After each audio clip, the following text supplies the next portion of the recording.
بسم اللہ الرحمن الرحیم۔ السلام علیکم۔ ابرار رشید آپ کی خدمت میں حاضر۔ آپ سے درخواست کہ اگر ابھی تک آپ نے چینل کو سبسکرائب نہیں کیا تو فوری طور پر سبسکرائب کیجئے، بیل آئیکن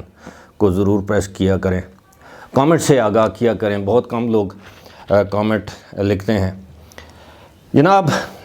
حسب توقع جس کی توقع کی جا رہی تھی، آصف علی زرداری بالآخر پاکستان کے 14ویں صدر اور پاکستان کی تاریخ میں پہلے سویلین صدر جو دوسری مرتبہ صدر منتخب ہوئے ہیں۔ آصف علی زرداری نے 411 ووٹ حاصل کیے۔ اگر آپ کو یاد ہو، آپ نے ویڈیوز دیکھی ہوں، تو میں نے بھی آپ سے عرض کیا تھا کہ 400 کے قریب وہ ووٹ حاصل کریں گے، اور ان کے مد مقابل جو تھے محمود خان اچکزئی، انہوں نے 181 ووٹ حاصل کیے۔ اب صدارتی انتخاب تو ہو چکا اور محمود خان اچکزئی نے مبارکباد بھی دے دی، لیکن ساتھ ہی اس انتخابی عمل کے دوران ایک مرتبہ پھر پولنگ جو بوتھ ہوتا ہے اس میں کیمرے نصب کرنے کا الزام سامنے آیا ہے۔ یہ کیا بات ہے یا یہ کیا معاملہ ہے، کس قدر اس میں صداقت ہے، اس پر آپ سے چیزیں شیئر کریں گے۔ لیکن اس سے پہلے میں سمجھتا ہوں کہ ایک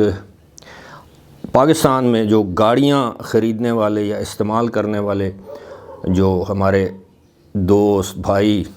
لوگ ہیں، ان کے لیے ایک بری خبر ہے، اور وہ بری خبر یہ ہے کہ FBR یعنی فیڈرل بورڈ آف ریونیو نے پاکستان میں بننے والی تمام ان گاڑیوں پر 25% سیلز ٹیکس لگا دیا ہے جو کہ 1400 cc سے اوپر اور جن کی قیمت 40 لاکھ سے زیادہ ہے۔ اب یہ 25% ٹیکس آپ خود سوچ سکتے ہیں کہ اگر کوئی گاڑی 40 لاکھ کی ہے تو اس پر 25% ٹیکس کتنا ہوگا، یعنی 1 لاکھ پر 25,000 اور پھر 25,000 کو 40 سے ضرب دے دیں تو اضافی رقم ان کو ادا کرنا پڑے گی سیلز ٹیکس کی مد میں۔ اب ظاہر ہے یہ پاکستان میں تیار ہونے والی گاڑیوں کے حوالے سے یہ پالیسی ہے، اور FBR کی توقع یہ ہے کہ اس سے سالانہ 4 سے 4.5 ارب روپے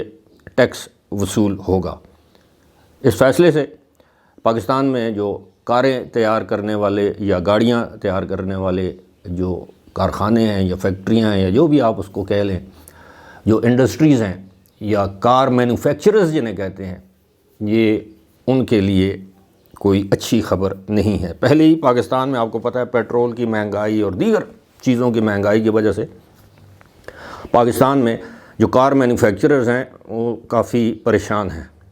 لیکن انہوں نے، آپ یقین کیجئے، گزشتہ 15-20 سال میں انہوں نے بے تحاشا حرام کا مال کمایا ہے، بے تحاشا۔ آپ کو یاد ہے نا، کوئی پریمیئر اور پتہ نہیں کیا کیا اس کو کہتے تھے کہ گاڑی کی اصل قیمت 15 لاکھ ہے اور یہ اون اور پتہ نہیں کیا کیا، یہ 20-20 لاکھ روپے میں بلیک مارکیٹ میں یہ گاڑیاں فروخت کرتے تھے۔ لیکن وقت ایک جیسا نہیں رہتا۔ چلیں اب آتے ہیں جناب،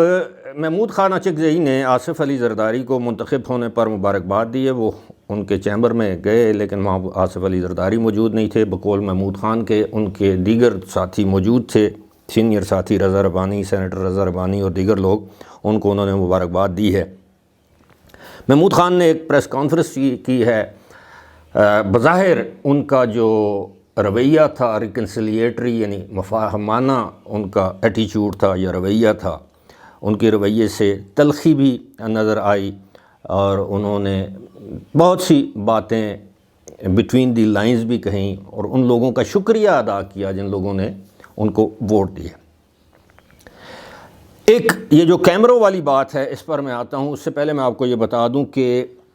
جس طرح میں نے بتایا کہ 411 الیکٹورل ووٹ جو ہیں وہ حاصل کیے آصف علی زرداری نے، 181 محمود خان اچکزئی نے، اور جو پارلیمنٹ ہے یعنی قومی اسمبلی اور سینٹ، وہاں کے جو مشترکہ جو ووٹ ہیں وہ 255 آصف علی زرداری کو ملے اور 119 محمود خان اچکزئی، اس میں سینیٹرز بھی شامل ہیں اور اس میں قومی اسمبلی کے ارکان بھی شامل ہیں۔ سندھ اسمبلی میں آصف علی زرداری کو 58 ووٹ الیکٹورل ملے، یعنی ٹوٹل 65 ہوتے ہیں، 58 ووٹ جو ہیں وہ آصف علی زرداری کو ملے، جبکہ 3 الیکٹورل ووٹ جو ہیں وہ ملے محمود خان اچکزئی کو۔ خیبر پختونخوا اسمبلی میں محمود خان اچکزئی کو 40.80 الیکٹورل ووٹ ملے، آصف علی زرداری کو 7.62، یعنی 40 اور 7۔ بلوچستان اسمبلی میں آصف علی زرداری کو جو ہے وہ تمام ووٹ جو 47 تھے، کیونکہ وہاں ممبران کی تعداد شاید کم تھی یا حاضر نہیں تھے، ٹوٹل تو 65 ہوتی ہے، لیکن 47 ووٹ ان کو ملے۔ اب اس میں پنجاب کے نتائج فی الحال ہمارے پاس نہیں ہیں، لیکن آصف علی زرداری دوسری مرتبہ پاکستان کی تاریخ میں صدر منتخب ہو گئے۔ اب بات کرتے ہیں جناب کیمروں کی، تو محمود خان اچکزئی نے اپنی میڈیا ٹاک یا پریس کانفرنس میں یہ الزام عائد کیا کہ انہیں کچھ سینیٹرز نے یا دیگر جو سینیٹرز، انہوں نے کہا کہ جی انہوں نے ان کو بتایا کہ جناب ہمیں متنبع کیا گیا ہے کہ پولنگ بوتھ کے اندر کیمرے لگے ہوئے ہیں۔ انہوں نے کہا کہ ایک شخص جس نے میرے ساتھ وعدہ کیا تھا، تو اس نے جب مجھے ووٹ، اسے دوسرے ساتھی نے پوچھا کہ آپ نے ووٹ کس کو دیا ہے، یعنی ووٹ پول کرنے کے بعد، تو اس نے کہا کہ میں نے تو محمود خان کو ووٹ دیا ہے۔ تو اس نے کہا یار یہ کیا کر دیا ہے، تمہیں پتہ نہیں کہ وہاں پر کیمرے لگے ہوئے ہیں۔ اب یہ ایک ایسا الزام ہے جو کہ پہلے بھی اس طرح کے الزامات لگتے رہے۔ آپ کو یاد ہوگا کہ جب یوسف رضا گیلانی کا سینٹ چیئرمین سینٹ کے لیے انتخاب تھا، تو اس وقت بھی یہ الزام، بلکہ اس وقت تو باقاعدہ سینیٹر مصدق ملک اور اس وقت سینیٹر تھے یہ مصطفیٰ نواز کھوکھر، انہوں نے باقاعدہ کیمروں کی نشاندہی کی تھی اور وہاں سے کیمرے اتروائے تھے، آپ کو یاد ہوگا۔ اس کی تحقیقات ہوں گی، وہ ظاہر ہے اب پارلیمنٹ کے اندر اگر کوئی معاملہ اس طرح کا ہوتا ہے تو اس کی تحقیقات جو ہے، اگر سینٹ میں ہو تو چیئرمین سینٹ تحقیقات کرواتے ہیں، تو اس وقت چیئرمین سینٹ صادق سنجرانی تھے، وہ جیت گئے تو انہوں نے کیا خاک تحقیقات کروانی تھی۔ اسی طرح اگر قومی اسمبلی اس طرح کا جسے کہتے ہیں کہ پولنگ سٹیشن کے طور پر جب کردار ادا کرے یا پولنگ سٹیشن بن جائے، تو اس کے جو کسٹوڈین ہوتے ہیں وہ اسپیکر قومی اسمبلی ہوتے ہیں۔ تو اب یہ ان کی سردار ایاز صادق جو کہ اسپیکر ہیں، یہ ان کی ذمہ داری بنتی ہے کہ وہ اس معاملے کی، اس الزام کی تحقیقات کروائیں کہ واقعی وہاں پر کوئی کیمرہ تھا یا کیمرے تھے کہ لوگوں کو ووٹ ڈالتے ہوئے وہ ریکارڈ کر رہے تھے۔ اگر یہ بات ہے تو بڑا سنگین الزام ہے اور بڑی سنگین خلاف ورزی ہے۔ لیکن جس طرح کہ ہمیشہ ہوتا رہا ہے کہ کسی بھی انتخاب کو متنازع بنانا، یہ جو ہے ہماری سیاسی جماعتوں کی روش رہی ہے اور یہ روش ابھی تک قائم ہے۔ انتخاب چاہے وزیر اعظم کا ہو، اسپیکر کا ہو، صدر کا ہو، کوئی بھی، یا عام انتخابات ہوں، آج تک کوئی ایسے انتخابات ہم نے نہیں دیکھے یا تاریخ میں نہیں پڑھا جن پر انگلی نہ اٹھائی گئی ہو، جن کو متنازع نہ بنایا گیا ہو۔ لیکن یہ ایک ایسا الزام ہے،